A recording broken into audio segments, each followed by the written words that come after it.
Marques Brownlee, world-famous technology expert, was on a podcast that I was listening to yesterday morning. The topic of discussion was the latest Apple developments. Of course, being in the audiology space, I was most interested to hear about their thoughts about the upcoming update to the AirPod Pro 2's hearing aid type functionality, which they have had on their AirPod Pro model for several years, and their thoughts on the upcoming FDA approval.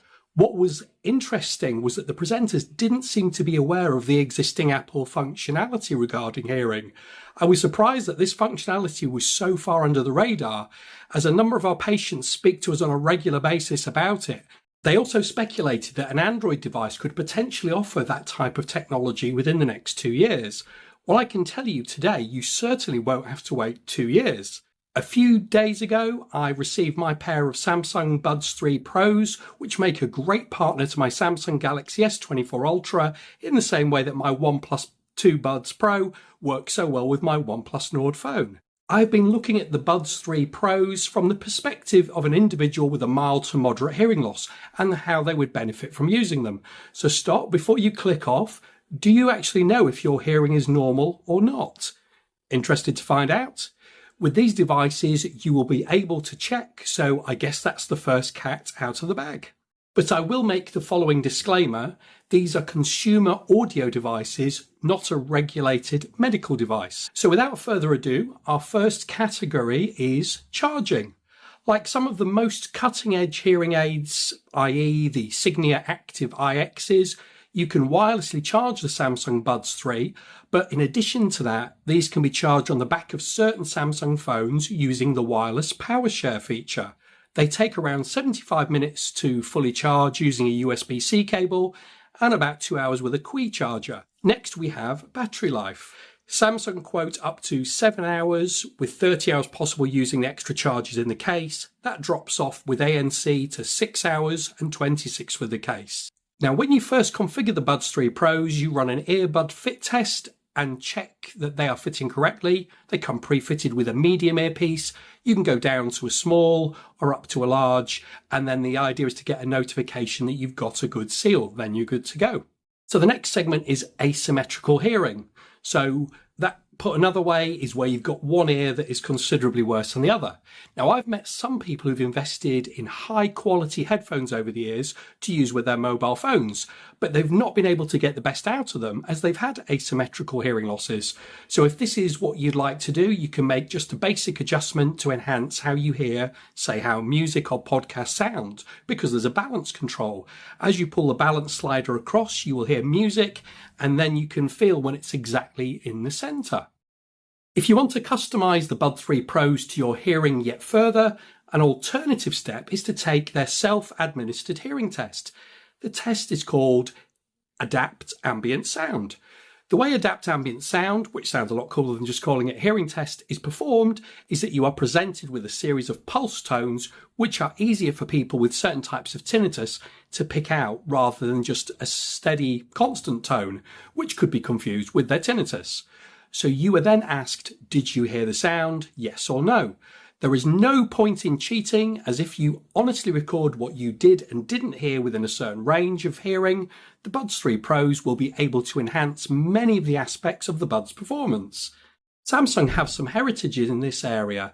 The first time I had a hearing test with a Samsung product, I believe, was on my Samsung Galaxy S4 phone with a pair of wired earbuds. Incidentally, I think we also filmed a lot of our early YouTube content on it as well.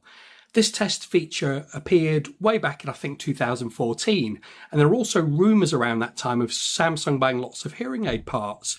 One of my audiology patients had asked me if I tested my own hearing.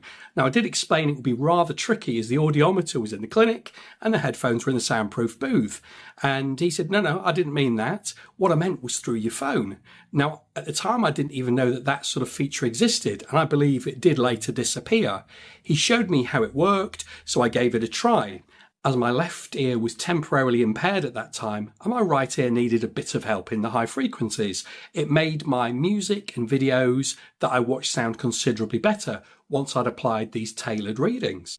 If you discover that you have any deficiency in your hearing during these personalised results, As long as it's within the mild to moderate degree of loss, it will provide several benefits, which I will break down over the following categories, and can potentially seriously improve how well the Buds 3 Pros perform overall.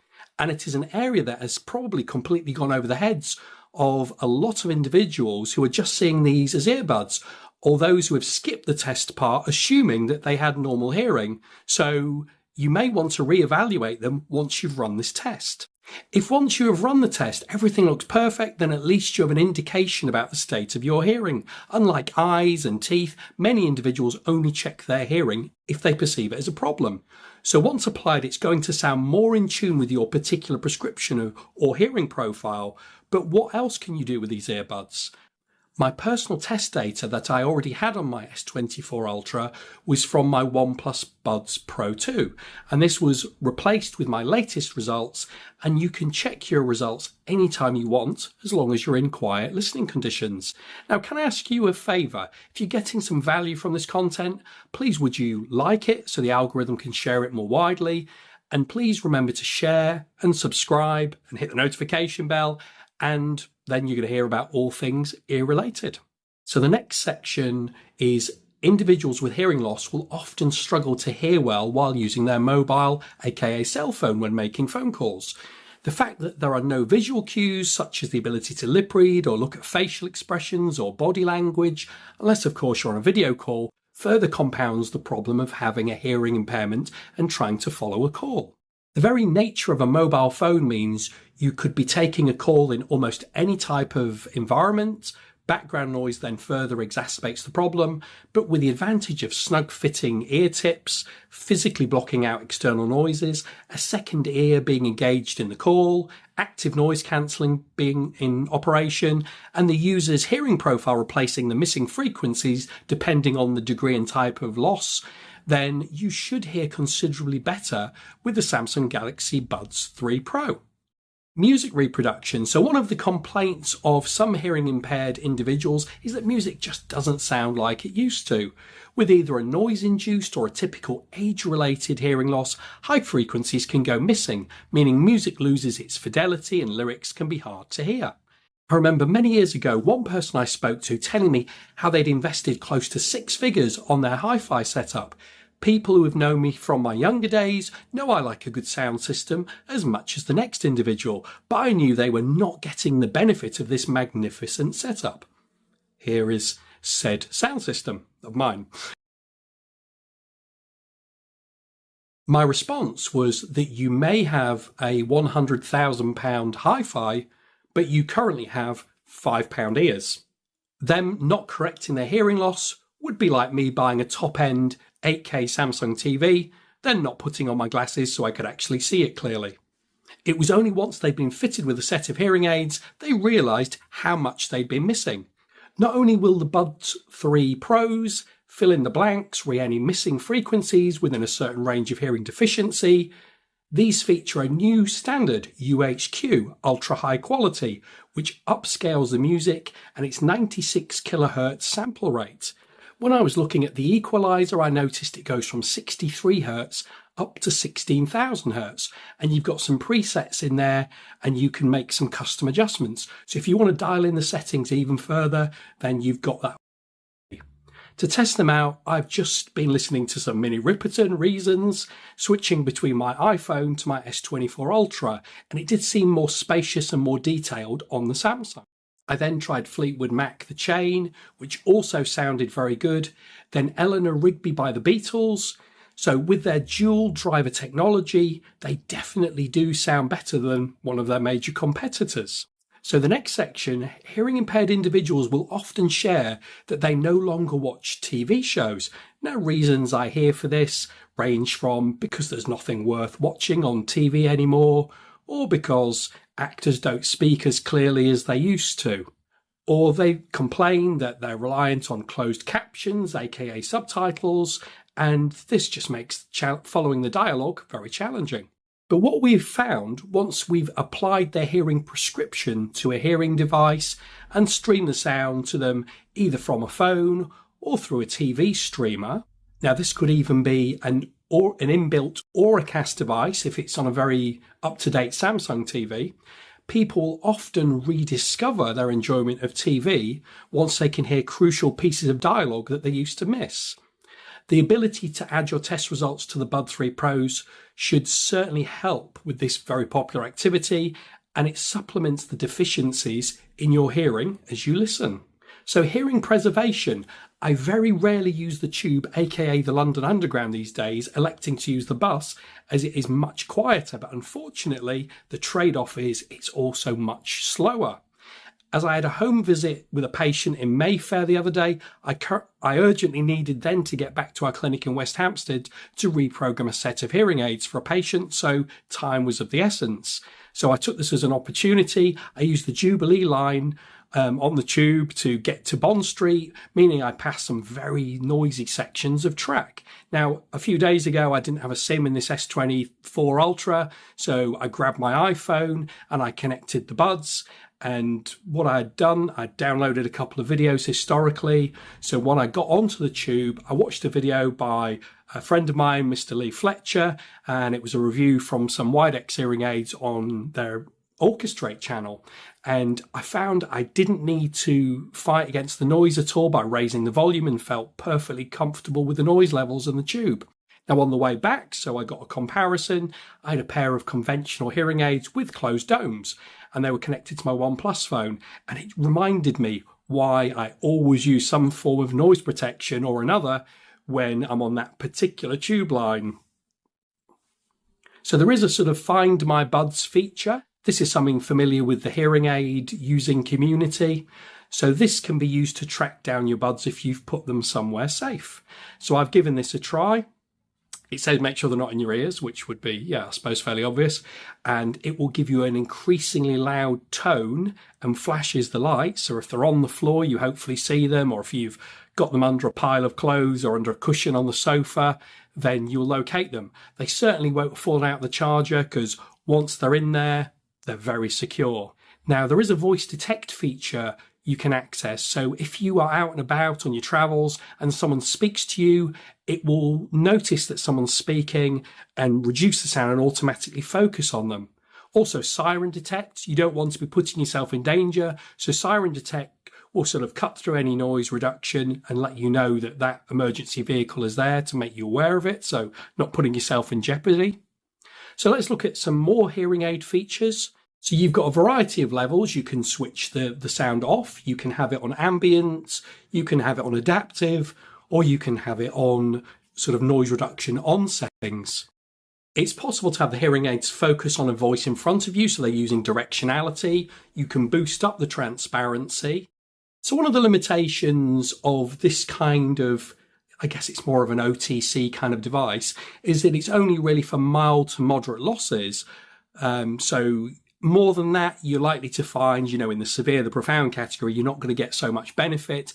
But then you would hope those people would already be using hearing aids. Tinnitus masker.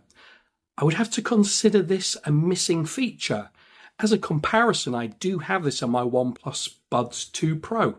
However, as a workaround, it was easy to connect to the Resound Relief app and then set up a personalised soundscape and stream this into the Buds 3 Pros to firmly put the tinnitus into the background. So I'll just show you that process on the screen here. So you can add, I think, up to 5 different sounds to help reduce it. You'll probably find one of the downsides of occluding or plugging the ears and having noise cancelling features active is that if you do have tinnitus, it can sound louder than ever, which can be quite distracting if you're, say, studying or reading. So for some individuals, having some kind of masking sound can be a very useful tool to have in their arsenal of combating tinnitus. I was watching a video and the host happened to say something about volume and it turned my tinnitus masker up. So one thing you've got is voice commands for these particular devices. So you can turn the volume up and down, even change tracks. And there are a few more things you can do. But yeah, I find that really useful. Now, an issue with a lot of made for iPhone hearing aids is that if people have an iPhone and an iPad, to switch between them, historically, you'd have to switch off Bluetooth off on one and then back on the other. You can actually switch from a Samsung tablet to a Samsung phone, but you will need the wearable app and they'll both need to be signed into that account. Then if you press play on one and then go to the other device, they will hand over to each other quite nicely. So the next section, Auracast. With audio broadcasting through Auracast, you can invite others to share your audio experience. Auracast will offer higher quality audio and at a significantly lower cost than loop systems, and is predicted to be rapidly adopted over the next few years. You're likely to see it appear in train stations and airports and other public spaces with challenging acoustics and noise levels which are hard for people with hearing loss to be able. And it's a very exciting new technology. I will over time test these with a wider range of Auracast devices, so make sure to keep watching. So what is Samsung Auracast? Do you remember in days gone by, if you wanted to share listening to a song with a friend, they would take one earpiece out of their headphones and you would sit next to each other and have a listen. And then later, if you're a bit fancy, you'd have a set each and put it in a splitter and you could both listen with your headphones. But things have moved on a little bit. Auracast is a Bluetooth feature in the Samsung Galaxy S24 series mobile phones that allows you to share your phone sound to other nearby audio devices, such as the Galaxy Buds 3 Pro. So if your friend is using a compatible Galaxy Bluetooth earbuds, they'll be able to listen in on your podcast, music, playlist, or video. So I was able to connect these to an Auracast TV streamer. And devices such as Auracast remote mics and other types of TV streamers are starting to emerge. So like I say, make sure to subscribe so you'll hear when we start to test those devices. So I've mentioned remote mics. So even with the best hearing aids, which are the most effective in noisy environments, eventually physics take over and you're simply too far away from the sound source. This is where remote mics come in. With Auracast remote mics hitting the market, help will be provided whether you're at a distance or where noise is concerned, or both. So an example would be you could ask your ministry at your church to clip a mic on, or a presenter at a talk could wear it to transmit the sound directly to your earbuds. My S24 Ultra phone can also be used as a remote microphone. You have the opportunity to have a couple of different shortcut options, and I set that up and then asked one of my daughters to move around our apartment yesterday and speak to me through the phone, and didn't matter what floor she was on or what room, I heard her. So this could be used in meetings. So this can be challenging for hearing impaired individuals. So the phone could be placed on the table or close to a particularly soft speaker to hear them more easily. So identifying the aids or the buds, you've got blue and orange colours on there. Anyone familiar with hearing aids know we use blue and red, so close enough. So controls, those who have been using behind the ear hearing aids historically will be familiar with buttons on their devices. The Bud 3 Pros differ slightly in so much as to turn the volume up and down, you swipe up, and down, you swipe down. You can also accept and reject calls using the blades, aka stems, and even operate Spotify. So there are a certain number of customizations you can configure. For the most part, I've used voice commands for the music, which are simplicity in itself to use, and the volume up, volume down does exactly what you'd expect without having to call up an assistant to make that happen. And it can also be used for answering phone calls. So remote work, I pressed the button on the case and the aids popped up on the screen of my Windows 11 HP laptop, and I was able to connect this, which would allow easier engagement on Zoom, Teams, or Google Meet. So accents. Hearing impaired individuals can find understanding people with different accents challenging, but the next feature is a whole new level. What if you don't even speak the language? So real-time translation is available on my Samsung Galaxy S24 Ultra. I configured it that without pre-warning her, I called a lady that converted my English to one of her various languages she's fluent in as a translator, which was Arabic.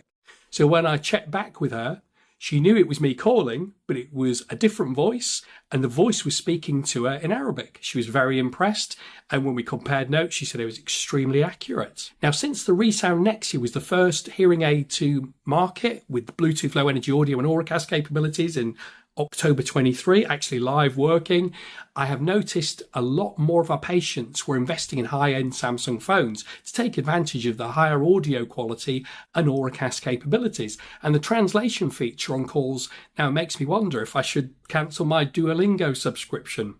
So water and dust resistance, these are IP57 rated. So if you were to accidentally step into the shower wearing them, or if it started to rain while you were out, you should be absolutely fine. No need to worry. So notifications. I actually linked these. I had a notification on my calendar for 7 p.m, but I got a verbal reminder at 5 p.m. and I was listening to music and it just gave me that voice notification. So if you've ever missed a meeting by not checking your calendar, pretty good feature. So comfort and security, I've got mine set up with the larger ear tips and I found them to be extremely comfortable. They don't irritate my ears. Also no issues with retention, and I can wear them literally for hours on end. So cleaning, as with hearing aids, maintenance is important. It's important for the charging case and the charging points on the devices, to also clean the microphone ports to make sure they're clear of any debris and make sure the earpiece is clear of any wax and dead skin so you can actually hear properly with them.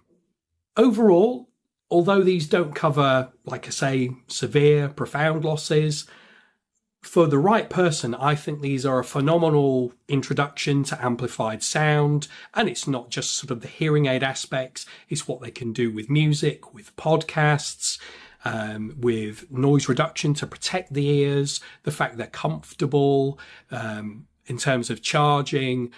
Like I say, they're a doddle, you can plug them in, you can put them on a Qi charger, you can put them on the back of your S24 Ultra phone and share power from there.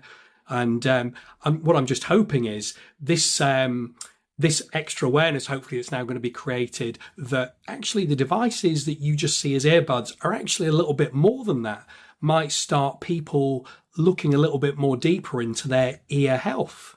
And I'm also hoping sort of big tech influencers, this is going to become part of the conversation. So, we talk about screen resolution and RAM and ROM and all these different sort of figures, but actually this sort of health aspect that might get people to address their hearing issues earlier is fantastic. I did mention earlier about asymmetrical hearing. So if you did suddenly notice your ear changed in its hearing ability, I would always say see an audiologist. So just get it checked. Make sure your ear's not full of wax. There's no fluid in the middle ear, no damage to your eardrum, no sign of infection. If all that looks fine, have a hearing test. Make sure there's no underlying issue. But everything looks fine. And if it does show you have some loss, obviously you've got so many choices these days. Pros and cons. I mean, how long are earbuds likely to last? 1, 2, 3 years maybe. Battery life already compared to regular hearing aids is much shorter. I think in our industry we're up to about 52 hours as the longest on a single charge. So there's quite a gulf there. And then, of course, some people, if this was seen as a sort of effectively a cheap way of getting into amplification, what if you don't have that particular phone? And what about the fact that to wear it as a hearing aid, so all day, you're going to need to go between a couple of pairs. So you've spent a couple of £1,000s. So if you haven't got them, it's not that cheap. If you've already got them, obviously it's a free upgrade. That was it really. So love to hear your thoughts. So this is Matthew from Zone 1 Hearing. Let me know if there's anything else you'd like to see covered. There's a certain other brand I'll be covering very shortly. I think you know who that is. And then there's a very exciting hearing aid brand with some mind-blowing stats that even if you're not in that space, I think if you're into technology, you'll just want to hear things that can do. Have a fantastic rest of your day and look forward to meeting some of you in the comment section.